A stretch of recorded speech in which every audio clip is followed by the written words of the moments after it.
Isabela Daza de Leon, na kilala rin bilang Isabel de Leon, ay isang aktres na Pilipino, mga awit ng kanta at beauty queen.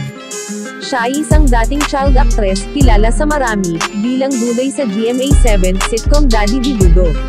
Nagtamo siya ng isang famous Best Child Actress Award para sa kanyang tungkulin sa Magnifico. Si Isabel de Leon ay itinampok sa pamagat na papel ng serye ng drama sa GMA, na Munting Anghel noong 2000. Ginampanan niya ang anak na babae ni Vic Soto sa sitcom noong 2001-2007 na si Daddy Didogo. Si De Leon ay lumitaw din sa isang serye ng mga palabas sa TV, kabilang ang Love to Love, Mulawin, Fantastic Kids, Mga Mata ni Angelita, at bilang Crazy Altamir sa Nasaan Ka Elisa. Ginampanan din niya ang papel na digna kay Maria Mercedes.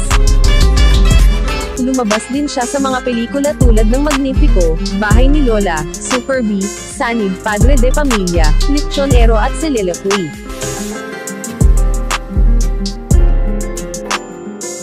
Noong 2013, nagdebut siya bilang recording artist sa ilalim ng Police Records.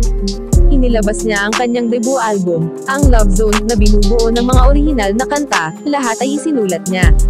Noong ika-13 ng Setyembre taong 2014, siya ay may bituin sa TV5 serye, sa TV Trenderes tabi Lara Maige at aka Jam miyembro Katrina Velarde. Nag-star si De Leon kamakailan sa isang Wattpad na pinamagatang Diary ng Hindi Malandi, Slight Lang ng Uusap, kung saan gumanap siyang lead character, na Pilar Payusan aka Paipay. Nagbida rin siya sa isa pang serye ng Wattpad na pinamagatang Mistakenly Meant for You, bilang pangunahing tauhan na si Irene Sobel-Samant.